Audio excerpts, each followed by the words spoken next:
Halo teman-teman, saya Yana. Dalam program saya Cerita Aja. Di Cerita Aja kita bebas bercerita tentang apa aja, baik bisnis, kehidupan, pokoknya bebas. Kali ini bintang tamu saya adalah Ibu Dewi, owner dari The Harvest, yaitu industri kecil yang mengolah makanan olahan yang berdiri sejak tahun 2012 dan sampai saat ini masih eksis, bahkan gorosnya sudah terbang kemana aja. Yuk kita simak cerita perjuangan dari Ibu Dewi. Hai Sahabat Livia, kali ini saya ada di Tomohon dan ini adalah podcast perdana saya di Cerita Aja. Di sini kita akan membahas tentang perjalanan bisnis seorang pelaku usaha, di mana mulai dari perjuangan memulai usaha sampai sampai ada saat ini. Nah, hari ini kita akan berbincang-bincang dengan Ibu Dewi, owner dari The Harvest. Pertama kali saya ketemu Bu Dewi ini tahun kira-kira tahun 2015 ya Bu? Ya, Sekitar itu ya. Nah itu masih dikit banget tuh produknya Ibu, masih apa ya, belum sebanyak ini gitu loh. Nah saya tertarik untuk tahu nih cerita perjalanan Ibu sampai sejauh ini Bu. eee, salam kenal untuk sobat-sobat Livia semuanya, saya Dewi, saya founder dari The Harvest.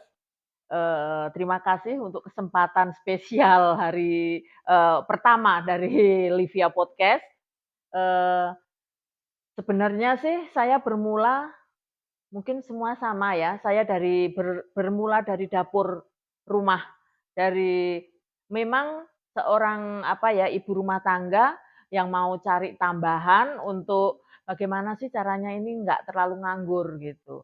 Karena sebenarnya, eee, saya ini dibilang nganggur juga nggak nganggur, dibilang dibilang kerja juga, nganggur gitu. Jadi saya banyak cari kesibukan waktu itu sih masih melayani pesanan-pesanan. Nah, pesanan-pesanan jadi enggak terlalu banyak sih. Jadi dari teman-teman ya Bu? Betul, dan itu, kayak musiman, jadi musim lebaran, musim Natal, begitu memang baru banyak pesanan. Tapi yang utama saya waktu itu sih catering. Oh dari. Dari catering gitu. Waktu itu kenapa ndak bikin yang awet sih gitu, kalau catering kan memang sibuk sekali, heeh, setiap hari pergerakannya harus betul, Tapi kalau kering begini, eee, kayaknya lebih lebih santai gitu, akhirnya terpikir begitu. Terus tahun 2014 saya, bergabung dengan, Bank Indonesia, dengan WUBI itu 2014 gitu. Dari situ mulai tertarik, bukan tertarik karena melihat teman-teman yang lain, aduh mereka juga bisa ya gitu iniannya gitu. Akhirnya dari situ memberanikan diri, mengurus izin. Jadi karena kan minimal kalau dititipin ke supermarket harus ada izin. Waktu itu tantangannya saya tidak tahu ngurus izin itu bagaimana, di mana, memang sama sekali nggak ngerti gitu. Memang pada waktu itu Bu untuk urus izin memang sedikit ya informasi ya untuk apa, bagaimana regulasinya, terus harus kemana gitu ya Bu Betul ya? betul, Eee, ya mungkin karena kita tidak ngerti ngurusnya di dinas mana, kami nggak kenal dinas-dinas itu nggak ngerti gitu. Sedangkan waktu gabung dengan BI itu kan kami ngelihatnya di koran gitu, di koran. Jadi kami nggak kenal, oh ada Disperindak, Dinas Koperasi, apa itu, kita nggak ngerti gitu. Jadi waktu itu adalah titik balik kami gitu. Kami masih tekuni bisnis yang lama, tapi sudah kepikiran, kebetulan saya basic-nya memang di kuliner, saya di food product basic-nya gitu. Jadi, eee, di pikiran saya ini banyak sekali, apa yang akan saya bikin sih gitu. Saya banyak sekali catatan-catatan, maksudnya, "Oh aku nantinya mau bikin ini." Sampai sekarang pun begitu sih gitu, aku sudah banyak kira-kira apa yang aku mau bikin Jadi gitu. Ibu itu bikin catatan waktu mau mulai atau sebelum mulai kepikiran bikin makanan olahan udah punya catatan sendiri Bu? Sudah punya. Soalnya saya punya kebiasaan apa yang akan saya bikin saya catat. Heeh.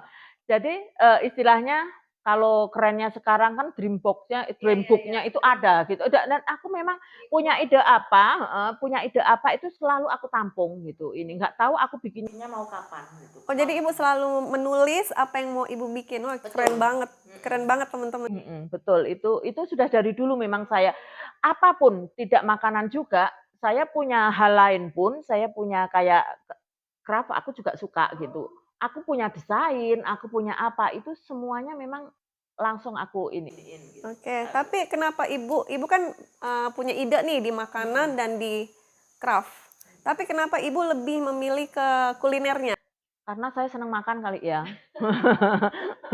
Kalau craft itu, eee, penikmat. Saya penikmat seni, saya suka, saya jadi, kayaknya kalau aku ngadu seseorang, orang yang kayak kayak seumpamanya punya uang itu apa sih dikado di toko sudah bisa kebeli gitu. Tapi kalau aku bisa bikin sendiri itu kayaknya lebih spesial gitu.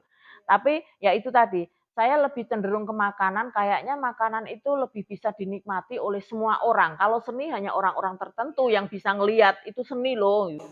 Orang yang suka seni baru bisa Betul, menikmati ya, Bu, betul, ya. Kalau makanan semua orang kan semua butuh orang bisa makan. menikmati, Jadi, iya. emang nggak ada matinya makanan, bisnis Betul, makanan. iya.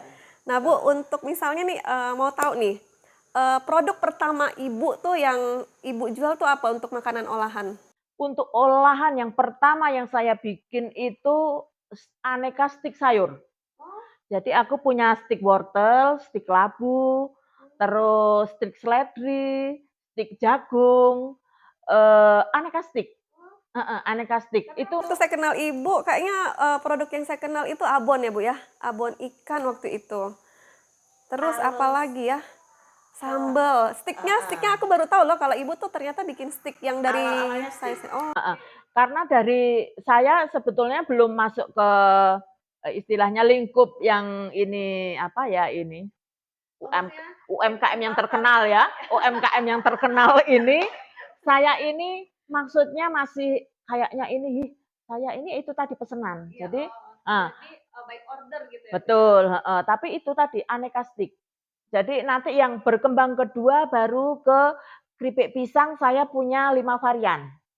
Jadi keripik pisang keju, keripik pisang ini ya original, sambal roa belum dulu, coklat, terus satu ini cappuccino. Heeh, aku punya itu. Jadi varian itu. Baru kemudian ini ke, eee, sama sih keripik dengan abon dengan ini sama, berbarengan keluarnya, heeh. Karena waktu ngurus izin, saya langsung ambil 9, 9 PIRT. Jadi makanya itu heeh, itu yang akan saya bikin. Cuma kalau sekarang dilihat banyak, itu sebenarnya saya ndak rubah dari dulu gitu. Yang rubah sekarang ini yang baru, memang baru, itu ada yang namanya Gorakaju, itu memang baru waktu Covid saya keluar itu dengan yang untuk sagu bakar. Karena memang, ini sebenarnya Eee, bukan ini ya, tantangan dari teman yang punya anak kebutuhan khusus, begitu dia "Bu, aku minta yang gluten free, yang GMO-nya rendah, yang begitu-begitu." Jadi, oh iya, ini deh kayaknya yang cocok gitu. Itu yang baru karena memang punya segmen tersendiri. Kalau yang lain sih biasa sih, umum. Biasa ya. Umum. Berarti, sebenarnya produk Bu Dewi ini banyak, tapi, dilihat lagi dengan segmen pasarnya Bu Dewi ini apa yang, cepet ya, Bu, pergerakannya itu yang, difokuskan mungkin ya. Nah, untuk teman-teman ketahui, untuk The Harvest ini yang paling terkenal ini sekarang adalah keripik, rasa roanya. Itu tuh terkenal banget sampai, setiap toko di Manado tuh, saya kalau datang ke situ selalu ada nih Gorohos Gorohos. Nah itu, Bu, ini kan inovasi Ibu tuh banyak sekali. Itu tuh, bagaimana tuh Ibu bisa terinspirasi atas inovasi-inovasi yang Ibu apa, makanan olahan ini Dang? Maksudnya, apa yang membuat Ibu kok, ini sih maksudnya selalu berinovasi terus ide-ide itu biasanya datang dari mana gitu, Bu? Sebenarnya kalau untuk snack sendiri itu satu, saya penyuka makanan. Nah, saya, kalau keluar ya, bukan keluar dalam arti saya pernah berkunjung ke mana gitu kan aku nyobain gitu. Heeh, kalau traveling pasti kuliner gitu. Nah, dari situ sih sebenarnya karena basic saya sendiri saya olah-olah. Kalau kebanyakan tuh bukan apa ya, orang-orang bikin kan sambal roa yang ada di Sulawesi Utara pertama memang saya. Belum ada waktu itu ya, waktu itu yang keluar adalah saya dan saya memang, orangnya, boleh orang mau niru tapi saya memang bumbu bikin sendiri gitu. Saya bumbu bikin sendiri, jadi, apa ini namanya, tidak yang asal sebenarnya beli di toko ini nanti rasa kan akan sama gitu iniannya. Jadi saya memang olah sendiri, saya, coba sendiri, tentunya berkali-kali gagal. Sebelum seperti yang sekarang ini, oh saya pernah ditolak berapa ini, "Rasanya amis." Ya iyalah ini kan sambal roa gitu, ini kan rasa roa, heeh, ada ikannya yang jelas amis gitu. Ditolak toko begitu iniannya, ya sudah enggak apa-apa, oh berarti ini bukan segmen kita gitu. Tapi setelah 3 tahun lagi masuk, mereka malah yang cari-cari gitu, malah justru mereka, "Dulu ditolak-tolak," gitu. Tapi itulah kuliner. Kuliner itu, ternyata dia akan berjalan. Mhm Heeh, mhm. yang sekarang mungkin belum diterima orang, nanti kan, Iya. sebulan, 2 bulan, 3 bulan, bahkan seterusnya itu akan ada masanya, Iya, heeh, gitu sih. betul. Makanya kenapa saya harus selalu berinovasi, karena kuliner itu ada masanya. Oke. Nah, Mhm. Bu, tadi kan Ibu bilang ditolak ya, ditolak toko. Nah, apa yang memotivasi Ibu tuh tetap untuk, memasarkan nih produknya dan terus untuk, datang ke toko-toko, menawarkan gitu kan Ibu nih udah ditolak berkali-kali, biasa kan ada orang, "Ah kayaknya, eee, saya kayaknya nggak bisa gitu bisnis ini." Biasa kan ada yang langsung down kayak gitu, Bu. Nah, apa yang memotivasi Ibu untuk terus konsisten? Eee, sebenarnya sih ya waktu ditolak itu saya bilang, "Oh berarti bukan di sini kali ya tempatku," gitu. Tapi kan berjalannya waktu, eee, kayaknya bukan inian ya, biasanya kan kalau ada di komunitas gitu, masukin ke sini, masukin ke sana," gitu. Kita coba lagi gitu, ternyata waktu dicoba lagi sebenarnya sudah ndak mau gitu. Waktu coba lagi ternyata, responnya positif gitu. Ternyata dulunya yang ditolak karena amis, nah ini kan roah gitu ya, jelas aja amis, ada ikannya gitu, bukan coba kalau yang rasa keju, rasa, apa ini, cappuccino kan tentunya ya lain heeh, gitu.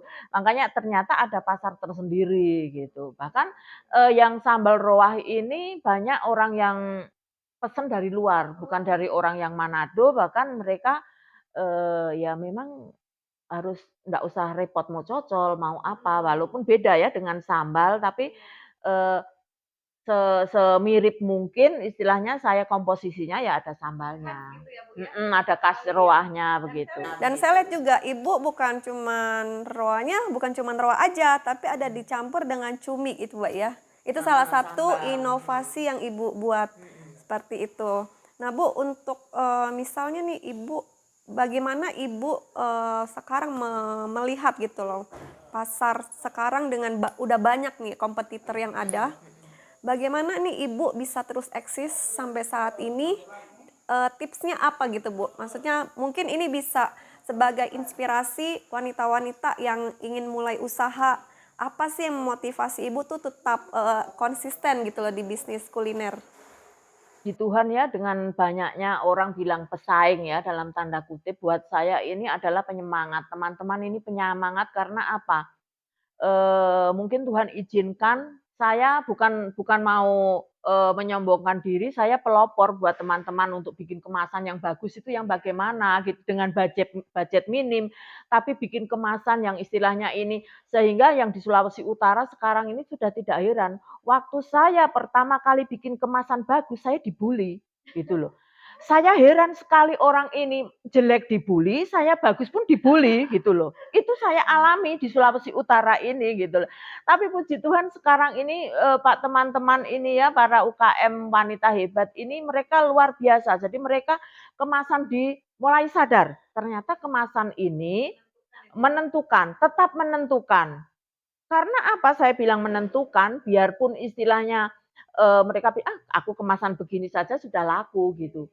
Laku kamu mungkin ya, cuma saya kan nggak bilang gitu iniannya, laku kamu mungkin yang dibawa ke orang-orang yang ini lebih, punya aku yang dibawa gitu iniannya. Jadi untuk teman-teman semua mau pesaing sebanyak apapun, yakin rezeki itu tidak pernah tertukar. Berkat Tuhan itu istilahnya biar kita istilahnya sembunyi di dalam goa, kalau Tuhan mau pesan ke tempat saya, biar di Manado banyak tuh makanan bagus, tetap mau ke Tomohon. Jadi istilahnya jangan takut persaingan, ayo saling menginspirasi. Wanita dengan wanita ini menginspirasi, jadi inspirasi satu dengan yang lain. Teman kalau mau berusaha jangan diinjak, dianggap sebagai pesaing, itu yang saya harapkan untuk teman-teman yang sekarang. Jangan sampai makanya kenapa saya sekarang ini, eee, kalau dengan tuh teman-teman yang lain saya bilang begitu, saya pernah mengalami fase di mana saya mau mengurus ujian itu susah. Dalam arti apa, tidak ada orang yang kasih tahu saya, "Oh izin sekarang." Jadi sejak saya 2 tahun setelah saya usaha, setelah saya istilahnya enggak dibilang stabil tapi sudah jalan, saya dengan suami saya bertekad begini, kita harus, istilahnya kalau untuk teman-teman yang baru ini tanya apapun saya ndak akan pernah merahasiakan inian ya, mungkin ada hal-hal yang tertentu, tapi kalau untuk perizinan apapun itu, ayo kita jadi berkat buat orang lain gitu lewat ndak ndak karena pinter gitu, karena memang orang ndak tahu jalan, kadang itu mau mulai usaha itu bingung gitu, padahal usaha itu tidak sesulit yang apa ya, yang orang sering bayangkan gitu, bahkan istilahnya punya uang 100.000 aja beli, pisang di pasar sudah bisa usaha gitu, istilahnya kan begitu. Yang penting ada tekad ya, Bu, ya. Mau berusaha dan, pastinya harus konsisten agar maksudnya usaha kan nggak selamanya tuh, sesuai dengan apa yang kita ekspektasikan, tapi halangan-halangan itu membuat kita makin termotivasi untuk, bagaimana kita bisa konsisten dan terus, bisa sampai sekarang seperti ini ya, Bu, ya. Nah, Ibu Dewi kan juga punya banyak komunitas nih, Bu. Maksudnya saya sering lihat Ibu, bikin satu pelatihan untuk anak-anak, bahkan banyak banyak ini ya, Ibu banyak komunitas ya dari kaum ibu, terus, ngajarin anak-anak mahasiswa. Nah, bagaimana sih, Bu, Ibu ngatur waktu sebagai, seorang ibu, seorang istri, dan juga kan Ibu juga sebagai owner dari The Harvest ini? Kalau ngatur waktu sebenarnya ya, kayaknya Tuhan kasih lebih dari cukup deh waktu itu gitu, cuma sebenarnya niat sih. Kalau di usaha sendiri, kalau usaha kan memang sudah diatur, kami punya SOP tersendiri, jadi saya tinggal kemanapun, maksudnya tuh teman-teman yang di dapur tidak kesulitan gitu, karena sudah ada patokannya, oh seperti ini, begitu. Kalau untuk keluarga sendiri sih kebetulan saat ini kami tinggal, berdua dengan suami, jadi ya kemana aja sudah berdua, kalau ini. Kalau sekarang-sekarang sudah hendak berdua karena saya sudah malas juga mau ke sana kemari. Heeh. Jadi kalau waktu yang luang sebenarnya saya ini belajar. Ini saya waktu belajar karena apa yang ndak bisa dipelajari sih gitu lewat ini saya pegang HP ini, banyak sekali pembelajaran-pembelajaran yang saya ini. Jadi saya tetap meng-upgrade diri saya lewat waktu yang ada gitu sih. Luar biasa saudara-saudara. Jadi nggak ada alasan tuh, bagi wanita-wanita yang mau berusaha, pasti Tuhan sediakan waktu. Kalau misalnya kita punya niat dan kita berarti tadi Ibu bilang bisa, punya SOP ya. SOP itu kan berarti, Ibu mengatur, usahanya dan dia, sampai mencatat. Jadi, karyawan Ibu pun sangat ini ya, terbantu dengan apa yang dicatat, SOP yang Ibu atur itu tuh sudah terstruktur dengan rapi, Bu, ya. Oke, sekarang terakhir nih, Bu, apa motivasi Ibu untuk wanita-wanita agar mereka tetap, mereka bisa gitu untuk, bangkit, mungkin yang sekarang mau bikin usaha tuh biar bangkit, terus mereka, punya semangat untuk tetap konsisten apa yang mereka kerjakan? Fokus sih. Kalau para ibu ini tetap fokus, apapun usaha yang dilakukan pasti tidak ada jaminan sih untuk jadi berhasil atau apa gitu.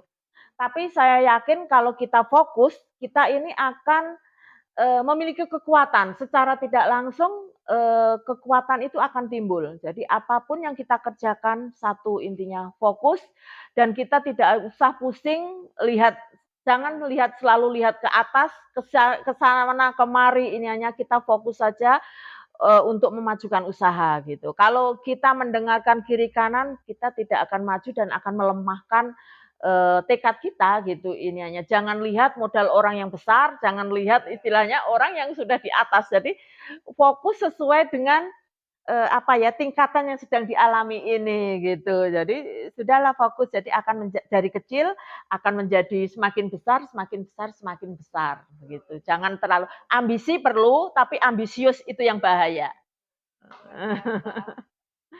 Oke, terima kasih nih Bu untuk motivasi Bu Dewi, memotivasi kami sebagai kaum wanita juga bagaimana bisa membangun usaha terus konsisten dan bagaimana mengatur waktu.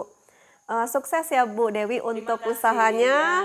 Semoga semakin besar dan memberkati banyak orang. Tentunya kan karyawan Ibu akan terberkati nih kalau misalnya The Harvest ini semakin besar maka akan menyerap tenaga-tenaga kerja di sekitarnya. Terima kasih teman-teman Livia. Demikian podcast dari kami. Semoga sangat menginspirasi untuk teman-teman. Sampai ketemu di bulan depan.